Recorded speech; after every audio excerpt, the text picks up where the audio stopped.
Law of mass conservation. अच्छा जी, जैसा कि नाम से ही ज़ाहिर है, कंजर्वेशन का मतलब होता है कांस्टेंट। कंजर्वेशन का क्या मतलब होता है? कांस्टेंट, मतलब महफूज होना किसी चीज़ का, मुस्तकिल रहना, महफूज रहना। मैथ का मतलब इसमें क्या होता है? मैथ का मतलब होता है quantity of matter, quantity of matter.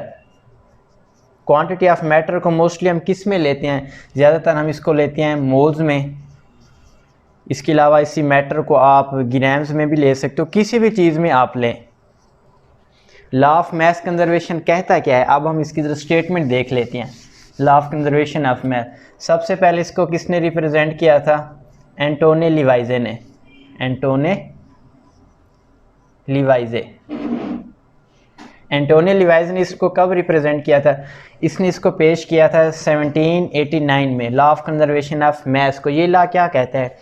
इस लॉ के मुताबिक मास और matter, mass or matter can neither be created nor be destroyed। ये ला क्या कहता है? बेसिकली ये ला कहता है कि मैटर को या मैस को ना तो हम पैदा कर सकते हैं और ना ही हम उसको डिस्ट्रॉय कर सकते हैं, लेकिन उसकी जो फॉर्म है, उसकी जो शक्ल है, उसको एक से दूसरी स्टेट में आप चेंज कर सकते हैं, one two other, one two other. लेकिन मैटर की जो स्टेट है, उस स्टेट को एक फॉर्म से दूसरी फॉर्म में आप चेंज कर सकते हो। कैसे? इसको भी हम समझ लेते हैं। पहले डेफिनेशन समझ लें। डेफिनेशन या एंटोनी लिवाइजे ने इसको पेश किया था इस लॉ को 1789 में। ये डेफिनेशन क्या कहती है कि मैस को या मैटर को ना तो हम पैदा कर सकते हैं और ना ही हम उसको डिस्ट्रॉय कर सकते हैं, लेकिन उसकी जो फॉर्म है उसको हम एक स्टेट से दूसरी स्टेट में चेंज कर सकते हैं। इसकी एक दूसरी भी डेफिनेशन है, वो भी आप लिख लें, फिर इसको हम एग्जांपल से समझने की कोशिश करते हैं। दूसरी इसकी आप डेफिनेशन क्या लिखोगे? Total amount of matter, total amount of matter in a chemical, total amount of matter in a chemical reaction remains constant, यानी जो आप केमिकल रिएक्शन ले रहे हो ना, उसमें जो आप टोटल अमाउंट ऑफ मैटर लोगे, ये जो टोटल अमाउंट ऑफ मैटर है, ये आपके पास दो फॉर्म में एग्जिस्ट करेगी। किस फॉर्म में? दो फॉर्म में। In the form of reactant, आगे वही फिर किस में कन्वर्ट हो जाएंगे? प्रोडक्ट में। दूसरे लफ्ज़ में ये ला क्या कहना चाहता है कि किसी भी केमिकल रिएक्शन में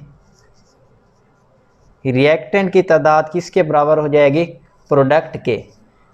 इस तादाद से क्या मुराद है? उसकी क्वांटिटी, जो उसकी हम क्वांटिटी ऑफ मैटर लेंगे, जितने मतलब हम रिएक्टेंट लेंगे। लेट्स सपोज आप ले रहे हो रिएक्टेंट ले रहे हो 10 ग्राम, तो प्रोडक्ट भी आपको असूलन कितने हासिल होंगे?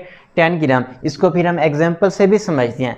दोबारा सुन लें। Law of conservation of mass की दूसरी क्या डेफिनेशन है? Total amount of matter in a chemical reaction remains constant. किसी भी केमिकल रिएक्शन के अंदर जो मैटर की टोटल अमाउंट है वो क्या रहती है? कांस्टेंट रहती है। लेट्स सपोज अगर आपके पास 10 ग्राम रिएक्टेंट है, तो अगर वो प्रोडक्ट में तब्दील हो जाएंगे तो वो भी आपको कितने हासिल होंगे? 10 ग्राम। अब इसके हम एग्जाम्पल से समझने की कोशिश करते हैं। इसके लिए सबसे पहले हम ले लेते हैं, लेट्स सपोज ये हमारे पास है हाइड्रोजन, गैसियस फार्म में है। ये हमारे पास है ऑक्सीजन, ये भी हमारे पास किस फार्म में है? गैसियस फार्म में। अच्छा जी, O2। बदले में आपको क्या हासिल होगा? वाटर। क्या हासिल होगा जी? वाटर। इसको ज़रा बैलेंस कर लें इक्वेशन को। H2 + O2 = 2H2। ये आपका 2H2 4 हाइड्रोजन, 2 ऑक्सीजन, 2 है। अब इधर देख लें, एक हाइड्रोजन का एटॉमिक मास कितना होता है? एक हाइड्रोजन का एटॉमिक मास मुस्लिम लेते हैं 1 ग्राम। 2 हाइड्रोजन है तो कितना हो जाएगा? 2 ग्राम। अब इधर आपके पास कितने हाइड्रोजन है? 2 हाइड्रोजन के मॉलिक्यूल है, यानी एक हाइड्रोजन जो होता है ना, इसका जो हम मास लेते हैं वो ऑलमोस्ट लेते हैं 1 ग्राम। अब इस अगर 2 को मैं रिमूव कर दूँ, ये क्या लिखा हुआ है? H2। H2 से मुराद है 1 ग्राम दूसरा भी उसमें ऐड हो जाएगा। जब हम उसको बैलेंस करेंगे उस केमिकल इक्वेशन को, तो आपके साथ इधर क्या आ जाएगा, 2 आ जाएगा, मतलब 2 मालिक्यूल हमने लिए हैं। तो इधर फिर क्या आ जाएगा, एक हाइड्रोजन, इसकी वैल्यू 1 + 1 2 ग्राम, ये जो खाली हमने H2 लिया था। अब ये है आपके पास 2H2, ये 2H2 की वैल्यू आपके पास क्या आई थी 2, तो ये आपका क्या हो जाएगा 4 ग्राम।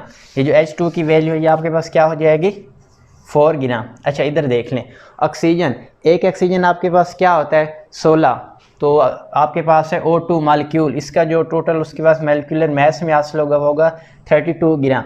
इस जी और इस जी में फ़र्क है, ये जी रिप्रेजेंट कर रहा है अमाउंट ऑफ मैटर को, ये किसको रिप्रेजेंट कर रहा है अमाउंट ऑफ मैटर। अच्छा, और ये वाला जो जी है ये किसको रिप्रेजेंट कर रहा है, ये रिप्रेजेंट कर रहा है स्टेट ऑफ मैटर। ये फ़र्क है जी, ये किसको रिप्रेजेंट करेगा स्टेट ऑफ मैटर को, कि जो मैटर जो आप ले रहे हो वो आया कि गैसियस फार्म में ले रहे हो, सॉलिड फार्म में या लिक्विड फार्म में। ये जो ग्राम मैंने लिखा है ना, ये अमाउंट ऑफ मैटर को रिप्रेजेंट करे कि हम क्वांटिटी किस में ले रहे हैं, ग्राम में ले रहे हैं या मोल में ले रहे हैं। 4 ग्राम ये 32 ग्राम आपके पास क्या हो जाएगी ऑक्सीजन। आगे देखें, इसमें अब आपके पास है 2H2O। अगर हम खाली H2O की बात करें तो इसका क्या होगा मॉलिक्यूलर मास, H2 एक हाइड्रोजन होता है 1 ग्राम, 2 हाइड्रोजन है तो ये आपका हो जाएगा 2 ग्राम, एक ऑक्सीजन, आपका पास कितना आंसर इसका आएगा 16। 16 + 2 कितना हो जाएगा आपके पास 18, कितना हो जाएगा जी 18। कितने आपके पास वाटर के मॉलिक्यूल ऑब्टेन होंगे बैलेंस केमिकल इक्वेशन के तहत 2 वाटर मॉलिक्यूल, तो 18 को 2 से मल्टीप्लाई करेंगे तो आंसर क्या आएगा 36। आंसर क्या आएगा जी 36, मतलब रिएक्टेंट में आपकी ये 4 ग्राम हाइड्रोजन हो जाएंगे, 32 ग्राम आपके क्या हो जाएंगे ऑक्सीजन, तो इनकी टोटल अमाउंट कितनी हो जाएगी 36 ग्राम। प्रोडक्ट में आपको जो वाटर हासिल हुआ है उसकी अमाउंट भी कितनी हो जाएगी 36 ग्राम। तो इससे ये साबित हुआ है कि हमारे पास जो केमिकल रिएक्शन हो रहा होता है उसमें जो अमाउंट ऑफ रिएक्टेंट की जितनी क्वांटिटी है वो सारी किस में कन्वर्ट हो जाती है अमाउंट ऑफ प्रोडक्ट में, बशर्ते कि उसमें कोई साइड रिएक्शन ना हो रहा हो। इसमें आप हेडिंग देंगे no side reaction, no side reaction. एक तो ये कि उसमें कोई साइड रिएक्शन ना हो रहा। साइड रिएक्शन से क्या मुराद होता है कि आपको मुतलका प्रोडक्ट के अलावा कोई दूसरी चीज़ ना मिल जाए एक्स्ट्रा, जस्ट आपको मुतलका प्रोडक्ट ही मिले, कोई एक्स्ट्रा चीज़ ना मिले, कोई फालतू की कोई चीज़ ना मिले, मतलब कोई साइड रिएक्शन ना हो। तो फर्स्ट कंडीशन। सेकंड कंडीशन, इसमें फिर आप क्या अप्लाई करोगे नो इम्प्योरिटीज़। अब बाज़ का क्या होता है इम्प्योरिटीज़ की वजह से भी रिएक्टेंट की टोटल अमाउंट प्रोडक्ट में कन्वर्ट नहीं हो पाती, तो ये दोनों चीज़ें नहीं होनी चाहिए। एक तो उसमें साइड रिएक्शन ना हो जो आप केमिकल रिएक्शन ले रहे हो, यानी अगर law of conservation of mass को आप प्रैक्टिकली ऑब्जर्व करना चाहते हैं तो उसके लिए 2 कंडीशन हैं। पहली कंडीशन क्या है no side reaction, second condition क्या है नो इम्प्योरिटीज़। तो इसको फिर हम मज़ीद एक और एग्जाम्पल से भी समझने की कोशिश करते हैं। ये तो थी एक सिंपल एग्जांपल, इसका अब हम थोड़ा लेट्स सपोज वो आपको क्वेश्चन दे देता है कि हमने ले लिया 2 ग्राम मीथेन और इसकी हमने किया कंबस्चन। 2 ग्राम मीथेन लेने के बाद उसकी हमने क्या कर दिया कंबस्चन।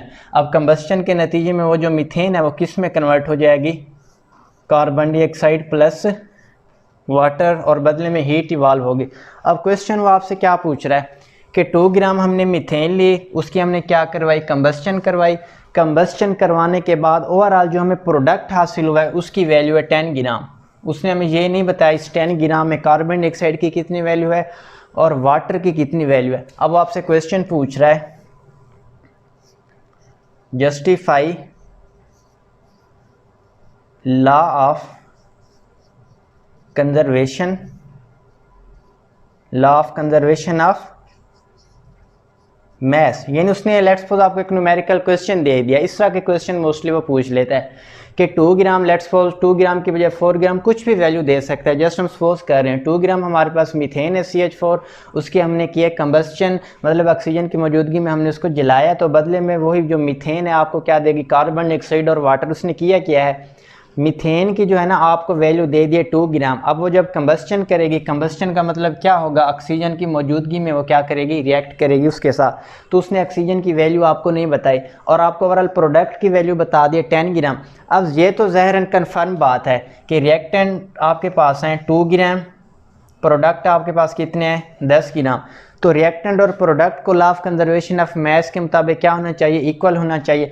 तो इस हिसाब से आपके पास जो ऑक्सीजन की वैल्यू आनी चाहिए वो कितनी आनी चाहिए, 8 ग्राम। लेकिन इसको हमने प्रैक्टिकली प्रूफ करना है कि कैसे 8 ग्राम ये वैल्यू आएगी।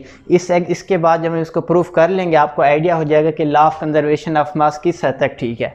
अब देखें इसको, उसने आपको कहा क्या है, ये उसने ले लिया मीथेन, पहले हम इक्वेशन लिख लेते हैं, और ऑक्सीजन की मौजूदगी में इसको क्या कर दिया है, जलाया, बर्न किया। तो बदले में क्या होगा, आपको कार्बन डाइऑक्साइड और वाटर प्लस आपको क्या हासिल होगी, हीट हासिल होगी। उसने आपको क्या कहा है, अब देखिए सबसे पहले आप इसको इस केमिकल इक्वेशन को बैलेंस कर लें, फिर जो उसने कंडीशंस अप्लाई किए फिर हम उसको देख लेते हैं। अब देखें, एक कार्बन रिएक्टेंट में कितने कार्बन है आपके पास, इधर आप लिख लें रिएक्टेंट और इधर आप लिख लें प्रोडक्ट, हमारे पास बैलेंस करने का तरीका। और हाइड्रोजन सबसे पहले देखो रिएक्टेंट में कितने हैं और आगे देखो प्रोडक्ट में कितने। तीसरी आपके पास कौन सी वैल्यू है, ऑक्सीजन। सबसे पहले देखो रिएक्टेंट में कितने हैं, आगे देखो प्रोडक्ट में कितने हैं। ये देखें, ये आपको बैलेंस करने का तरीका भी इसमें आ जाएगा। रिएक्टेंट में कितने कार्बन है आपके पास, 1। रिएक्टेंट में कितने कार्बन है, 1। प्रोडक्ट में भी कितने कार्बन है, 1। 1 इज इक्वल टू 1। तो इसका मतलब इस इक्वेशन में कार्बन आपके पास क्या है, बैलेंस है। दूसरे नंबर पे आपके पास क्या आ रहा है, हाइड्रोजन। रिएक्टेंट में आपके पास कितने हाइड्रोजन है, 4। कितने हाइड्रोजन है, 4। प्रोडक्ट में देखें ये H2O लिखा हुआ है, ये H2O। तो इसका मतलब आपके पास प्रोडक्ट में कितने हाइड्रोजन है, 2। अब हमने करना क्या है, स्मॉल वैल्यू को लार्ज वैल्यू के इक्वल करना है। क्या करना है, स्मॉल वैल्यू जो आपके पास गिवन है, चाहे वो रिएक्टेंट की हो चाहे वो प्रोडक्ट की हो, उसको हमने किसके इक्वल करना है, लार्ज वैल्यू के। किसके इक्वल करना है, लार्ज वैल्यू के। स्मॉल वैल्यू आपके पास लेट्स सपोज क्या है, 2, और ये 2 किसको रिप्रेजेंट कर रही है, प्रोडक्ट को। लार्ज वैल्यू आपके पास क्या है, 4, और ये 4 किसको रिप्रेजेंट कर रही है, रिएक्टेंट को। तो स्मॉल वैल्यू 2 को आपने किसको इक्वल करना है, 4 को। तो प्रोडक्ट के अंदर जो हाइड्रोजन 2 लिखा हुआ है ना, उसको आपने 2 से मल्टीप्लाई कर देना है। क्या कर देना है, 2 से मल्टीप्लाई। प्रोडक्ट के अंदर आपके पास जो हाइड्रोजन है, तो वो आपके पास जो हाइड्रोजन रिएक्टेंट में थी ना, वो उसके इक्वल हो जाएगी। इस तरह आपके पास जो केमिकल इक्वेशन है क्या हो जाएगी, बैलेंस हो जाएगी। तो इसको हम यूँ लिख देते हैं, 2H2O। अब दोबारा देख लें, रिएक्टेंट में कितने हाइड्रोजन है आपके पास, रिएक्टेंट में 4 हाइड्रोजन। अब 2 से मल्टीप्लाई करने के बाद प्रोडक्ट में भी कितने हाइड्रोजन आपको हासिल हो गए, 4 हाइड्रोजन। ये देखें केमिकल मतलब कार्बन भी आपके पास इक्वल हो गए, बैलेंस हो गए, और हाइड्रोजन भी रिएक्टेंट और प्रोडक्ट दोनों में क्या हो गया, बैलेंस हो गया। अब हम आ रहे हैं ऑक्सीजन की जानिब। अब ऑक्सीजन में देखें, रिएक्टेंट में आपके पास कितने ऑक्सीजन है, रिएक्टेंट में आपके पास हैं 2 ऑक्सीजन। ये जो 2 रिप्रेजेंट कर रहे हैं ना, ये 2 उसकी टोटल अमाउंट को रिप्रेजेंट कर रहा है। चाहे ये इस तरह लिखा हो O2 या फिर ये लिखा हो 2O, इस दोनों से मुराद एक ही है, मतलब वो किसको रिप्रेजेंट कर रहा है, ऑक्सीजन को रिप्रेजेंट कर रहा है। अच्छा जी, इसको ज़रा देख लें। तो आपके पास ये जो ऑक्सीजन है रिएक्टेंट में कितने उसके वो हैं आपके पास, वो एटम है या उसकी जो क्वांटिटी है वो है 2, मतलब 2 हमने एटम ले लिए।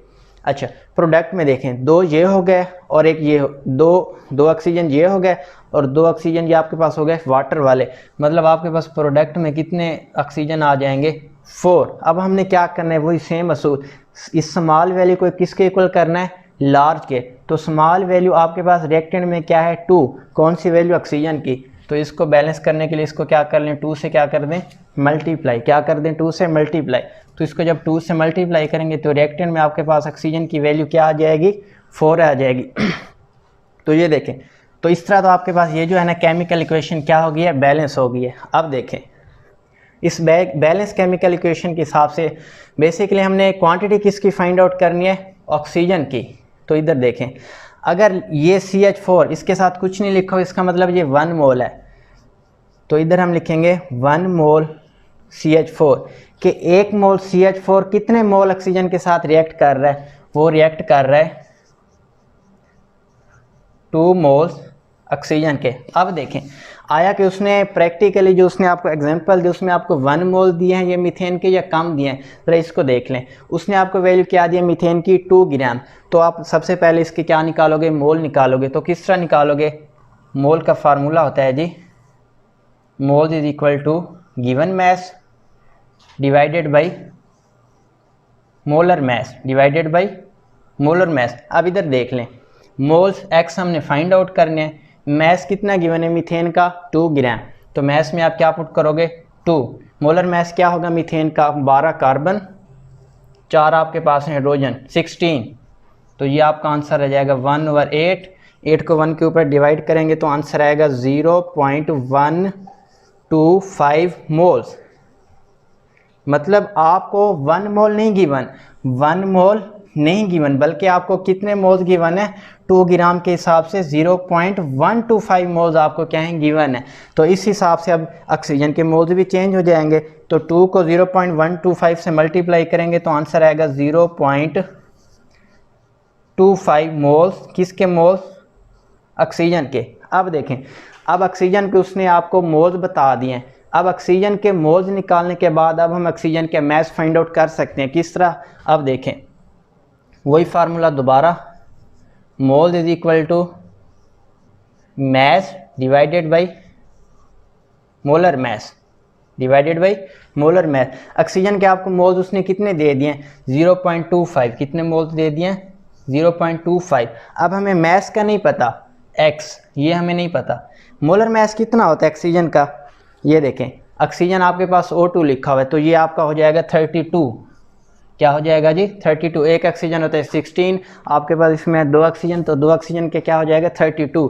तो 32 को 0.25 से जब आप मल्टीप्लाई करोगे ना तो आपका आंसर क्या आएगा जी 8। क्या आंसर आएगा जी 8। तो इससे अब आपको साबित हो गया कि 2 ग्राम आपके पास क्या थे, मीथेन के ये मीथेन के मॉलिक्यूल थे, और 8 ग्राम आपके पास क्या थी, ऑक्सीजन। ये देखें 2 ग्राम आपके पास ये हो गए, 8 ग्राम आपके हो गए ऑक्सीजन के मॉलिक्यूल, 8 और 2 कितने हो जाएंगे 10। और देखें प्रोडक्ट में भी उसने आपको क्या वैल्यू दी थी 10, तो इसका मतलब 10 ग्राम रिएक्टेंट के और 10 ग्राम किसके हो गए, प्रोडक्ट के। ये देखें law of conservation of mass क्या हो चुका है, प्रूफ हो चुका है।